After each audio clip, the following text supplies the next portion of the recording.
الحمد لله وكفى وسلام على عباده الذين اصطفى أما بعد فأعوذ بالله من الشيطان الرجيم بسم الله الرحمن الرحيم وإلى مدين أخاهم شعيبا سبحان ربك رب العزة عما يصفون وسلام على المرسلين والحمد لله رب العالمين اللهم صل على سيدنا ومولانا محمد وعلى آل سيدنا ومولانا محمد وبارك وسلم اللهم صل على سيدنا ومولانا محمد وعلى آل سيدنا ومولانا محمد وبارك وسلم اللهم صل على سيدنا ومولانا محمد وعلى آل سيدنا ومولانا محمد وبارك وسلم۔ آج دن میں حضرت یوسف علیہ السلام کا واقعہ ذکر کیا گیا۔ آپ نے غور کیا ہوگا کہ یوسف علیہ السلام کے والد کا نام تھا یعقوب، جن کا لقب تھا اسرائیل۔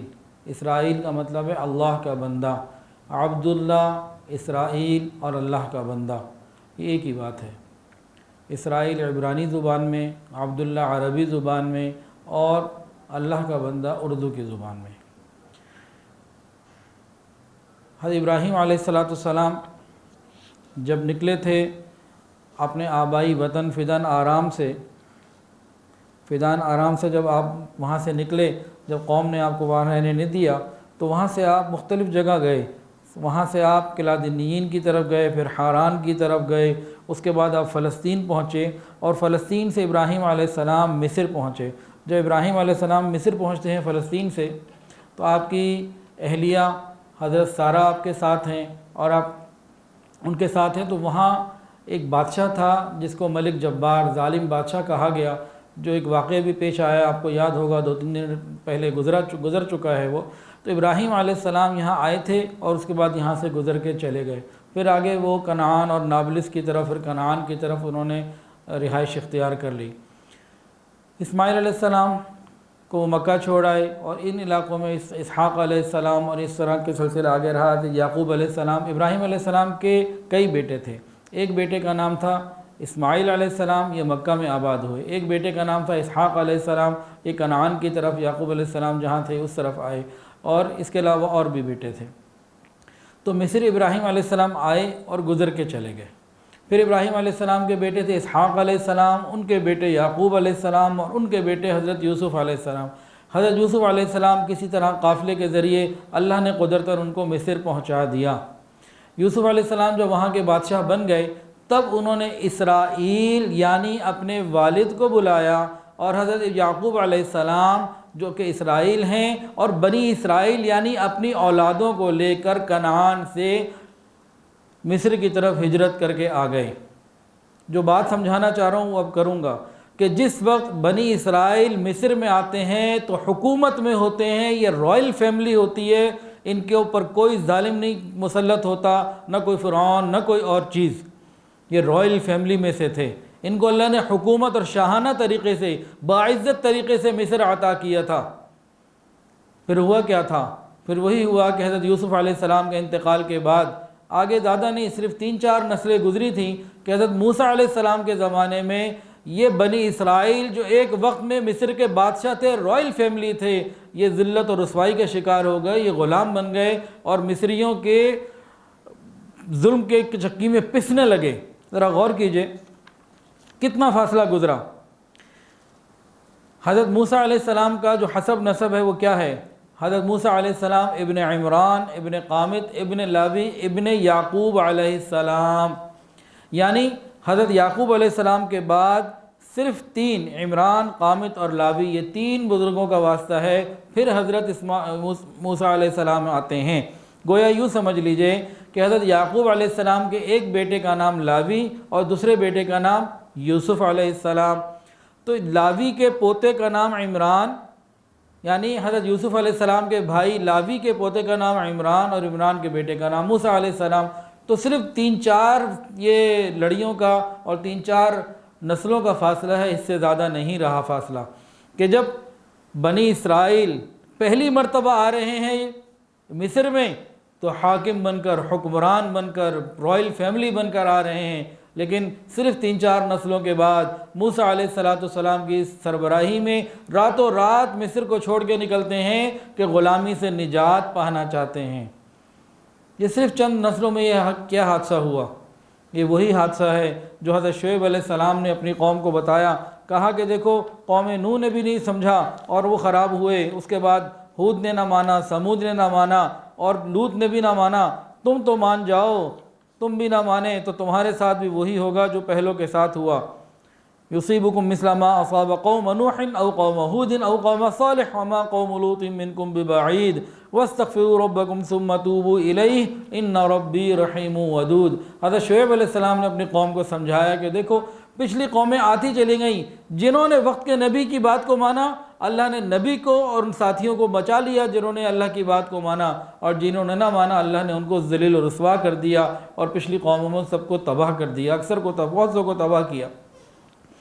اس میں قوموں کے عروج و زوال کی داستان میں آپ غور کیجئے ہماری اپنی کیفیت کیا ہے، نبی کریم صلی اللہ علیہ وسلم کی اس امت کی، ہماری اس امت کی کیفیت کیا ہے؟ امت کا پہلا وہ طبقہ جس نے عمل کے اندر وقت کے نبی کی بات کو مانا، کوئی حیل حجت نہیں کی، نبی علیہ السلام کی بات کو مانا، توحید اور وحدانیت کا جو درس اللہ کے حبیب نے دیا تھا اس کو اپنے سینے سے لگایا اور دنیا کے اندر انہوں نے حکومت کی۔ اس امت کا جو پہلا طبقہ گزرا ہے صحابہ کا، تابعین کا اور تبع تابعین کا، معلوم دنیا میں زیادہ حصے میں حکومت مسلمانوں کی تھی۔ پھر کیا ہوا؟ پھر وہی سب کچھ ہوا جو پچھلی امتوں نے کیا اور آج بھی وہی ہو رہا ہے۔ یہ واقعات سننے سنانے کا، پڑھنے پڑھانے کا مقصد یہ ہے کہ ہم اس بات کو سمجھیں کہ عروج کس کو ملا اور کب ملا اور کیوں ملا، اور جن کو عروج ملا ان سے واپس کیوں لیا گیا۔ سادہ سی بات ہے کہ جب تک امت اپنے نبی کی بات کو مانتی رہے، اللہ کے احکامات کو شوق کے ساتھ پورا کرتی رہے، اللہ انہیں عزتیں دیتے ہیں۔ جب یہ اللہ کے احکامات کو بوجھ سمجھنے لگیں اور نبی کے طریقے کو چھوڑ دیں، اللہ ان کو ذلیل و رسوا کر کے رکھ دیتے ہیں۔ جس طرح اس وقت پوری امت کافروں کے سامنے رسوائی کا شکار ہے۔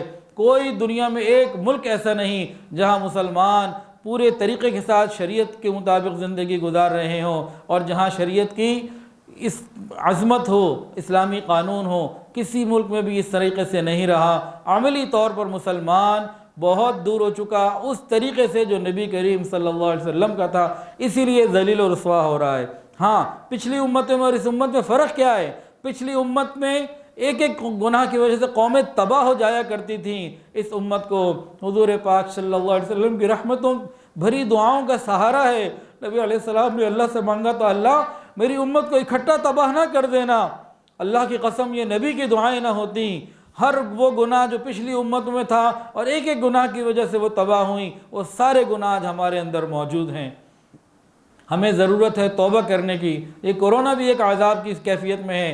اب چاہے یہ قدرتی ہے یا پھر یہ بائیو وار ہے، یہ باقاعدہ مین میڈ وائرس ہے، جو بھی کچھ ہے، لیکن پیچھے حقیقت کیا ہے؟ اصل حقیقت یہ ہے کہ ہم نے اللہ اور اس کے رسول کو چھوڑ دیا، ہم نے دین پہ چلنا چھوڑ دیا، جس کی وجہ سے یہ پریشانیاں ہمارے اوپر آ چکی۔ اگر آج بھی ہم اللہ کی رسی کو مضبوطی سے تھام لیں، سنت کے مطابق حیا پاک دامنی والی زندگی گزاریں، اللہ رب العزت آج بھی ہمیں عزت عطا فرما سکتے ہیں، لیکن ہم اس کے لیے تیار نہیں ہیں۔ اس لیے ہمیں مزید رسوائی کا بھی انتظار کرنا ہوگا۔ اللہ نہ کرے کہ مزید رسوائی ملے، لیکن ہماری کوئی ایسی کیفیت ہی نہیں ہے کہ ہم پلٹنا چاہتے ہوں۔ ہم دور دور تک کہیں ایسا کوئی ہمارے اندر کوئی شوق نہیں کہ ہم دین کی طرف واپس آنا چاہتے ہوں۔ حضرت شعیب علیہ السلام کا ذکر آج انشاءاللہ ہوگا۔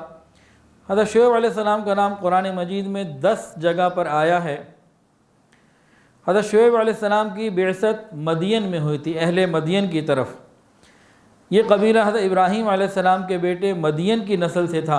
ابراہیم علیہ السلام کی ایک تیسری بیوی بھی تھی، قطورہ ان کا نام تھا۔ ابراہیم علیہ السلام کی ایک بیوی تھی حضرت سارہ، ان سے حضرت اسحاق علیہ السلام پیدا ہوئے۔ ایک بیوی تھی حضرت ہاجرہ، ان سے حضرت اسماعیل علیہ السلام پیدا ہوئے، اور ایک بیوی تھی قطورہ، ان سے یہ مدین پیدا ہوئے۔ ان کی اولاد اہل مدین، اصحاب مدین کہلائی، اور یہ مدین اپنے اہل و عیال کے ساتھ اپنے سوتیلے بھائی حضرت اسماعیل علیہ السلام کے قریبی حجاز میں آباد ہو گئے، اور یہی خاندان آگے چل کر بہت بڑا قبیلہ بنا، نسل بڑھتی رہی۔ اور حضرت شعیب علیہ السلام بھی چونکہ اسی نسل سے تھے، اور بعد میں ان کی نبوت کے بعد، بعثت کے بعد، یہ قوم اہل مدین سے پھر قوم شعیب کہلائی۔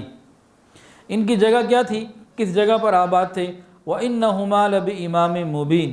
قرآن کے اندر آتا ہے کہ مدین یہ بڑی شاہراہ کے اوپر قائم تھی جگہ۔ عرب کے جغرافیے سے جو چیز ملتی ہے اس کا خلاصہ یہ ہے کہ مدین کا قبیلہ بحر قلزم کے مشرقی کنارے اور عرب کے مغرب شمال میں ایسی جگہ آباد تھا جو شام سے جڑا ہوا حجاز کا آخری حصہ کہا جا سکتا ہے، اور حجاز والوں کو شام، فلسطین بلکہ مصر تک جانے میں اس کے راستے میں کھنڈرات پڑا کرتے تھے، اور جو تبوک سے آگے واقع ہے۔ الحمدللہ اس جگہ مجھے بھی جانے کا موقع ملا، میں بھی گیا، ہمارے چند ساتھی گئے، میرے گھر میری بیگم صاحبہ بھی ساتھ تھیں۔ اس دفعہ الحمدللہ عمرے کے سفر میں ہم لوگ مدینہ طیبہ سے ایک پرائیویٹ گاڑی کر کے تبوک گئے، وہاں زیارات کی، اور تبوک کے راستے میں قوم سمود کی حضرت صالح علیہ السلام کی بستی تھی، وہاں اس وقت ہم داخل نہیں ہو سکے کسی وجہ سے، کوئی کیا کہتے ہیں کوئی بڑے لوگ وہاں آئے ہوئے تھے تو بند کیا ہوا تھا عوام کے لیے۔ پھر ہم تبوک گئے، وہاں کی زیارات کے بعد ایک رات وہاں تنویر صاحب ہیں، ہماری آن لائن اسٹوڈنٹ ہیں، ان کے ہسبینڈ ہیں، ان کے ہاں رات کو قیام کیا، انہوں نے خوب کھانے شانے کھلائے، اور پھر اگلے دن صبح ہم لوگ وہاں سے آگے نکلے تو حضرت شعیب علیہ السلام کی بستی میں جانا ہوا، اور پھر وہاں سے اور آگے بھی ہم گئے جہاں 12 چشمے فضرب بعصاک الحجر، 12 چشمے حضرت موسیٰ علیہ السلام کے لیے نکالے گئے، ان کی قوم کے لیے وہاں جانا ہوا، اور پھر بالکل آخر میں جہاں یہ ذکر کیا گیا ہے کہ ایک سائڈ پہ فلسطین نظر آ رہا تھا، دوسری سائڈ پہ مصر نظر آ رہا تھا، اور سعودی عرب کا بارڈر تھا، اور آگے صرف پانی تھا، تو جہاں بحر قلزم میں موسیٰ علیہ السلام کے لیے اللہ نے 12 راستے بنا دیے تھے، اور فرعون انہی 12 راستوں میں اس کا لشکر سارے کا سارا غرق ہو گیا۔ اچھا، ایک مرتبہ میں نے کسی کو بتایا، میں نے کہا بھئی میں ادھر سے ہو کر آیا ہوں، اللہ کے فضل سے اللہ وہاں لے گئے جہاں حضرت موسیٰ علیہ السلام کی قوم کے لیے اللہ نے 12 راستے بنا دیے تھے، اور فرعون وہاں سے غرق ہو گیا تھا۔ تو وہ صاحب سادہ آدمی تھے، بے ساختہ، مجھ سے پوچھنے لگے وہ 12 راستے آپ نے دیکھے تھے؟ ابھی ہیں وہ 12 راستے بنے ہوئے؟ میں نے کہا بھائی ابھی نہیں بنے ہوئے، وہ 12 راستے جب بنے تھے موسیٰ علیہ السلام اور آپ کی پوری قوم نکل گئی تھی، انہی راستوں میں فرعون اور اس کا لشکر جب آیا تھا ابھی پانی میں تھا، تو اللہ نے راستوں کو اسی وقت ہی ختم کر دیا تھا۔ تو بہرحال الحمدللہ وہاں جانے کا موقع ملا۔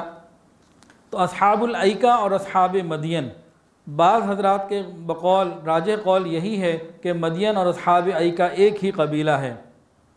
بہرحال حضرت شعیب علیہ السلام جو اپنی قوم میں مبعوث ہوئے تو انہوں نے دیکھا کہ خدا کی نافرمانی اور گناہوں میں بے انتہا، یہ نہیں کہ 2-4 لوگ یا کچھ گروہ یا کچھ لوگ ہوں، پوری کی پوری قوم ہر قسم کے گناہوں کے اندر مبتلا ہے، اور انہیں احساس بھی نہیں ہوتا کہ یہ گناہ ہیں، بلکہ اپنے گناہوں کا فخر سے اظہار کرتے، جیسے آج کل ہم اپنی بے حیائی کا پورے فخر سے فیس بک کے اوپر، سوشل میڈیا کے اوپر، ٹک ٹاک اور جگہ جگہ اور دوسرے ان چیزوں کے اوپر تمام بے حیائیوں اور بے غیرتیوں کا پورے شوق اور خوشی اور فخر سے اظہار کرتے ہیں۔ یہ وہ لمحات ہوتے ہیں، حدیث کے اندر آتا ہے اعلانیہ گناہ کرنے والے جو باغی لوگ ہیں نا، ان کی مغفرت بہت مشکل ہے۔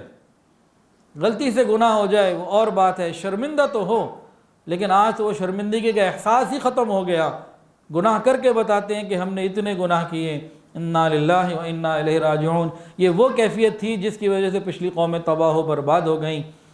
تو حضرت شعیب علیہ السلام کی قوم میں بت پرستی بھی تھی۔ جو ان کا سب سے زیادہ معاملہ تھا نا، وہ کیا تھا؟ خرید و فروخت میں کم تولا کرتے تھے، اور معاملات کے لین دین میں لوٹ کھسوٹ بہت تھی، ملاوٹ اور خرابیاں تجارت کے اندر بہت زیادہ تھیں، اور ان کو اللہ نے خوب مال عطا کیا تھا، اور ان کی جو باغات تھے بہت سرسبز اور سرشاداب علاقے تھے۔ الحمدللہ مجھے وہاں جانا ہوا، دیکھا تو ابھی تو خیر وہ کھنڈرات ہی ہیں، پہاڑوں کے اندر گھر بنے ہوئے، اور ابھی ان کے وہ کھنڈرات سارے نظر آتے کہ بہت اچھی اور بہت مضبوط قسم کی ان کی یہ رہائش کی جگہ تھیں، گھر تھے۔ تو وہ جو ان کی فارغ البالی تھی نا، ہر قسم کی آسانی، فراوانی، مال کی بحتات، اور شجر بھی بہت، درخت بھی بہت زیادہ، پھل میوہ جات بھی بہت زیادہ، مال پیسہ بھی بہت زیادہ، تجارت بھی بہت زیادہ، تو ہر چیز کو بھی بھول گئے، حتیٰ کہ خدا کو بھی بھول گئے۔ اللہ رب العزت نے ان کی ہدایت کے لیے حضرت شعیب علیہ السلام کو، جو انہی کی بستی میں سے ایک بزرگ تھے، ان کو چن لیا اور نبی بنایا۔ حضرت شعیب علیہ السلام نے خدا کی توحید کا درس دیا اور شرک سے بیداری کا درس دیا، اور قوم کو خاص طور سے کہا کہ خرید و فروخت کے معاملے میں جس کا جو حق ہے وہ پورا ادا کرو، اور دنیا کے معاملات میں لین دین میں فکر کیا کرو، حقوق العباد کی طرف بہت زیادہ توجہ دلوائی۔ انہوں نے کہا اے قوم، ایک خدا کی عبادت کرو اور خرید و فروخت میں ناپ تول کو پورا کرو، اور لوگوں کے ساتھ معاملات میں گڑبڑ نہ کرو، کھوٹ نہ کرو۔ ممکن ہے کہ آج تک تمہیں اس کا علم نہیں تھا، چلو اللہ تمہیں معاف کر دے گا، لیکن آج جب میں آ چکا ہوں تمہیں سمجھا رہا ہوں، اگر تم بات کو مان لو گے تو ان ربی رحیم ودود، وہ بڑا رحیم اور محبت کرنے والا رب ہے۔ اگر تم نے نہ مانا تو ذرا غور کرو، قوم نوح کے ساتھ کیا ہوا، قوم سمود کے ساتھ کیا ہوا، قوم ہود کے ساتھ کیا ہوا، اور ابھی کچھ عرصہ پہلے قوم لوط کے ساتھ کیا ہوا۔ تم نے نہ مانا تو ایسا نہ ہو کہ تمہارے ساتھ بھی وہی ہو جائے۔ میں تمہیں نصیحت کرتا ہوں، سمجھاتا ہوں، تم واپس آ جاؤ۔ حضرت شعیب علیہ السلام بڑے فصیح و بلیغ تھے، بہت خوبصورت کلام کرتے۔ مفسرین نے ان کو خطیب الانبیاء کا لقب دیا ہے کہ بہت ہی نرمی سے، گرمی سے، مختلف انداز سے، مختلف طور طریقوں سے اپنی قوم کو سمجھاتے، لیکن بدبخت قوم کے سننے میں، عمل میں کچھ بھی نہ آیا، اور چند ضعیف اور کمزور لوگوں کے علاوہ کسی نے جو ہے نا ایمان کو قبول نہ کیا، اور اس قوم کو اپنی طاقت اور قوت پہ ناز تھا۔ انہوں نے کہا، شعیب علیہ السلام سے کہا، اے شعیب، دو باتوں میں سے ایک کام ضرور ہوگا، یا تو تم ہمارے دین پر واپس آ جاؤ ورنہ تم لوگوں کو باہر نکال دیں گے۔ حضرت شعیب علیہ السلام سمجھاتے رہے، بتاتے رہے کہ اگر ہم تمہارے دین کو غلط سمجھتے ہیں اور تم ہو بھی غلط دین کے اعتبار سے، اور ہم واپس آ جائیں تو اس کا مطلب ہے کہ ہم جھوٹ بول رہے ہیں، یہ تو کسی صورت نہیں ہو سکتا۔ تو بہرحال جب قوم نے دیکھا کہ شعیب علیہ السلام کسی صورت ٹلنے والے نہیں، تو قوم کے لوگوں نے جو شعیب علیہ السلام کے ساتھ چند کمزور لوگ تھے ان کو ڈرایا دھمکایا، کہنے لگے خبردار اگر تم نے شعیب کا کہنا مانا تمہیں تباہ کر دیا جائے گا۔ حضرت شعیب علیہ السلام ان کو سمجھاتے رہے کہ دیکھو، مجھے اللہ نے بھیجا ہے کہ تمہیں سمجھاتا رہوں، تمہاری اصلاح کرتا رہوں، تمہیں ہر طریقے سے سمجھا رہا ہوں، تمہارے لیے دعائیں بھی کر رہا ہوں، اور میں تم سے کوئی مال بھی نہیں مانگ رہا، کوئی دنیاوی نفع، کوئی لالچ، کچھ تم سے نہیں مانگ رہا، تمہیں اللہ کا پیغام سنا رہا ہوں، مان جاؤ۔ لیکن اگر تم نے نہ مانا تو اس کے فیصلے پھر اٹل ہیں اور تمہارے لیے پھر عذاب آ جائے گا۔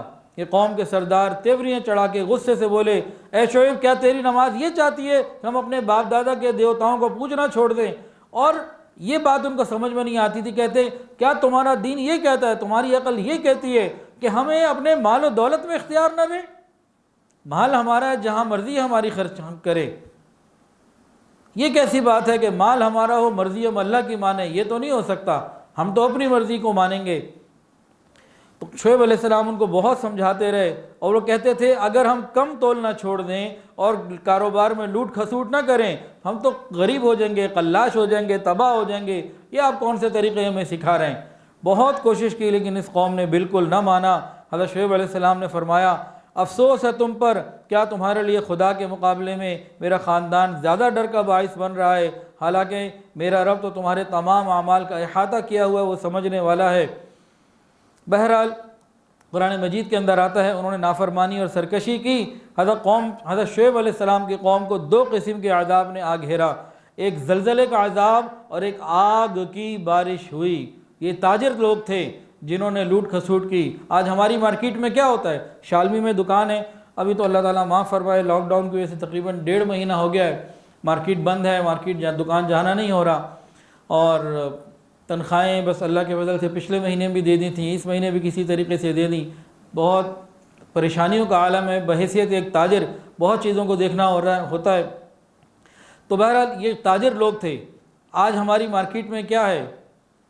میں شالمی میں ہوں، 1990 سے میں کاروبار کر رہا ہوں، کوئی فیلڈ اور کوئی مارکیٹ، کوئی شعبہ ایسا نہیں رہا جہاں 1 نمبر کے ساتھ 2 نمبر، 3 نمبر، 4 نمبر، 5 نمبر، بلکہ 10 نمبر تک چیزیں آ گئی ہیں۔ ایک چیز 100 واٹ کی ہے، اس کو 150 لکھنا ہے، ایک چیز چائنا کی ہے، اس کو کوریا کرنا ہے، ملاوٹ بھی کرنی ہے، ہر اعتبار سے گڑبڑ کرنی ہے۔ اس وقت ہم جو ہے نا شاید حضرت شعیب علیہ السلام کی قوم سے زیادہ تجارت کے اندر 2 نمبری میں آگے بڑھ چکے ہیں۔ تو ان کو کیا ہوا؟ ان تاجروں کے ساتھ اللہ نے کیا معاملہ کیا؟ 2 قسم کے عذاب نے آ گھیرا، ایک زلزلے کا عذاب اور ایک آگ کی بارش ہوئی۔ ایک زلزلہ آیا اور زلزلے کی ہولناکی ابھی ختم نہ ہوئی تھی کہ آگ برسنی شروع ہو گئی۔ صبح کو دیکھنے والوں نے دیکھا کہ کل کے سرکش اور مغرور آج اوندھے ہوئے جھلسے ہوئے پڑے ہیں۔ فَأَخَذَتْهُمُ الرَّجْفَةُ فَأَصْبَحُوا فِي دَارِهِمْ جَاثِمِينَ فَكَذَّبُوهُ فَأَخَذَهُمْ عَذَابُ يَوْمِ ظُلَّةٍ إِنَّهُ كَانَ عَذَابَ يَوْمٍ عَظِيمٍ۔ تو ان کے اوپر زلزلے کا عذاب بھی آیا اور ان کے اوپر آگ کا عذاب بھی آیا۔ قوم شعیب حضرت شعیب علیہ السلام قوم مدین کو سمجھاتے رہے، لیکن وہ مانتے ہی نہیں تھے، کہتے تھے تم ہی ایک نرم دل آدمی رہ گئے ہو، تم ہی ایک شریف سادہ آدمی رہ گئے ہو، باقی قوم میں کوئی اور نہیں ہے۔ حضرت شعیب علیہ السلام قوم کو سمجھاتے رہے، لیکن انہوں نے بہرحال بات کو نہ مانا۔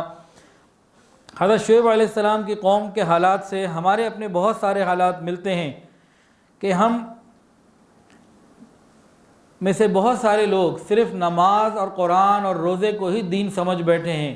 دوسروں کے حقوق ادا کرنا، بہنوں کی وراثت کا حق ادا کرنا، مال کے اندر کاروبار کے اندر صاف اور سچائی کو اختیار کرنا، کوئی عیب ہو تو جھوٹ کو، کوئی عیب ہو تو عیب بتا کے دینا، خیر خواہی کرنا، یہ ساری چیزیں ہم بھول چکے ہوئے ہیں اور حقوق العباد اور معاملات میں ہم بالکل بے پرواہ آتے ہیں۔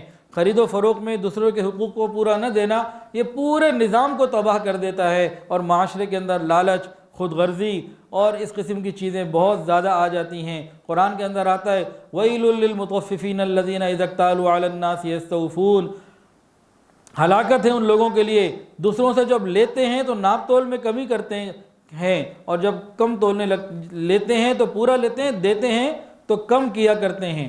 جب اپنے لینے کی باری آتی ہے تو پورا ناپ کے لیتے ہیں، دینے کی باری آتی ہے تو پھر وہ اس کے اندر ڈنڈی مارا کرتے ہیں۔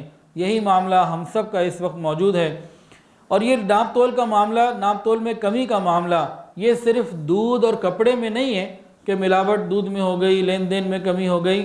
یہ زندگی کے ہر معاملے میں جب بھی کوئی شخص یہ چاہے کہ میں اپنا حق دوسرے سے پورا وصول کروں، وہ دینے کی باری آئے تو میں اپنی مرضی سے پورا نہ دوں، یہ ناپ تول میں کمی ہے۔ میاں بیوی ہیں، خاوند یہ چاہتا ہے کہ میری بیوی میری ہی بن کے رہے، ادھر ادھر نظر نہ ڈالے، پورا لینا چاہتا ہے، اور جب اپنی باری آتی ہے تو ہر طرف نظریں ڈال رہا ہے اور ہر کہیں منہ مار رہا ہے، کہیں کچھ کر رہا ہے، یہ بھی ناپ تول میں کمی ہے۔ اس طرح کی بہت ساری چیزیں زندگی کے ہر معاملے کے اندر یہ ناپ تول کا معاملہ ہے۔ انسانی کردار کا کمال یہ ہونا چاہیے کہ خدا اور اس کے بندوں کے تمام حقوق اور فرائض کو پورا کرنے کی کوشش کرے۔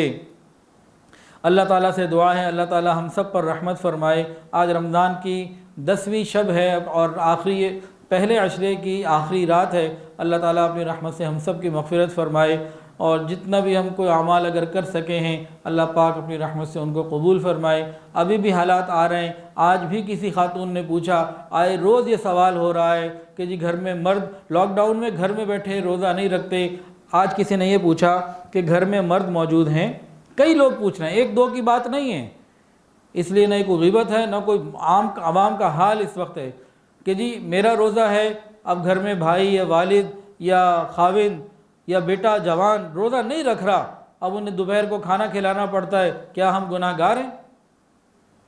یہ اس قسم کے سوالات کیا ظاہر کر رہے ہیں کہ اتنی پریشانیوں اور غموں میں بھی ہم خدا کی طرف رجوع نہیں کر رہے، تو پھر ہمیں کورونا کے بعد اس سے بڑی کسی مصیبت سے دوچار ہونا پڑے گا، اور دجال کا فتنہ تو محسوس ہوتا ہے انتہائی قریب آ چکا ہے۔ اللہ ہماری حفاظت فرمائے، اور آج ہماری سوچ ہی بدل گئی۔ ایک عالم کی کتاب میں نے پڑھی تھی 10-12 سال پہلے، 2008 میں غالباً، انہوں نے یہ لکھا تھا کہ دجال جب آئے گا نا تو مسلمان دجال، انہوں نے کہا امام مہدی، انہوں نے فرمایا تھا کہ جب امام مہدی آئیں گے تو مسلمان امام مہدی کی مخالفت کریں گے۔ اس وقت مجھے عقل میں نہیں آتی، حیران ہوتا تھا کہ کیا بات کر گئے، یہ تو بہت بڑی بات بول گئے، ایسا کیسے ہو سکتا ہے کوئی مسلمان امام مہدی کا انکار کرے؟ تو انہوں نے لکھا تھا کہ اب ہماری ذہن سازی میڈیا کے ذریعے ایسی سخت کی جا رہی ہے، ایسی کی جا رہی ہے کہ امام مہدی کو کون پہچانے گا؟ حدیث میں آتا ہے علماء پہچانیں گے، کتب پہچانیں گے، ابدال پہچانیں گے، نیک پرہیزگار لوگ پہچانیں گے، اور عوام جب علماء سے دور ہو جائے گی اور باطل کہے گا کہ یہ وہ نہیں ہے، تو عوام نے تو ان کی ماننی ہے، علماء سے تو یہ ویسے نہیں مانتی، کہ علماء سے عوام کو جو دور کیا جا رہا ہے، تو امام مہدی کو پہچاننا علماء نے، کتب نے، مشائخ نے، ابدال نے، دیندار لوگوں نے۔ اور جب امت کا پورا طبقہ یا عکس بہت بڑا طبقہ علماء سے کاٹ دیا جائے گا اور اس کی ذہن سازی دوسری طرف کر دی جائے گی، تو پھر اب اس وقت تو میں نہیں مانتا تھا اس بات کو، مجھے لگتا تھا کہ بہت مبالغہ کر گئے، لیکن آج میرا دل یہ کہتا ہے کہ ان کی بات بالکل صحیح ہے کہ امام مہدی کے آنے کے بعد مسلمان ہی انکار کر دیں گے کہ آپ وہ نہیں ہیں، وہی مسلمان ان کو مانیں گے عام طور سے جن کا علماء سے تعلق۔ ہمیں چاہیے کہ ہم اپنا تعلق، اپنی نسلوں کا تعلق علماء سے، مدارس سے، تبلیغی مراکز سے، دیندار لوگوں سے جوڑیں تاکہ ہمارا ایمان محفوظ رہ سکے۔ وآخر دعوانا ان الحمدللہ رب العالمین۔ دعا کر لیجیے۔ الحمدللہ رب العالمین وصلی اللہ علی النبی الامی الکریم۔ ربنا ظلمنا انفسنا وان لم تغفر لنا وترحمنا لنکونن من الخاسرین۔ رب کریم اپنی رحمت سے ہمارے ایمانوں کی حفاظت فرما، ہم سب کا خاتمہ بالایمان عطا فرما۔ یا اللہ جب ہماری موت کا وقت آ جائے، یا اللہ ہماری زندگی کا وہ بہترین دن ہو، خوشیوں والا دن ہو، یا اللہ جب ہماری موت کا وقت آئے اور قیامت کا دن یا اللہ اس سے زیادہ خوشیوں والا دن ہو، جب آپ سے ملاقات ہو، آپ ہمیں دیکھ کر مسکرائیں، ہم آپ کو دیکھ کر مسکرائیں۔ اللہ یہ عظیم نعمت ہم سب کو عطا فرما۔ رب کریم ہمارے ایمانوں کی حفاظت فرما۔ یا اللہ بہت سارے لوگوں نے دعاؤں کے لیے کہا، اور جو کہنا چاہتے تھے نہیں کہہ پائے، اور وہ لوگ جن کا حق ہے کہ ان کے لیے دعائیں کرتے رہا کریں، رب کریم سب کے لیے خیر کے فیصلے فرما۔ وصلی اللہ تعالی علی خیر خلقہ سیدنا و مولانا محمد وعلی آلہ واصحابہ واہل بیتہ اجمعین، آمین یا رب العالمین، آمین برحمتک یا رب۔ ویڈیو کے نیچے سبسکرائب کے بٹن پہ کلک کریں، بیل کے آئیکن پہ کلک کیجئے تاکہ ہر نئی ویڈیو کی نوٹیفیکیشن آپ کو مل جائے۔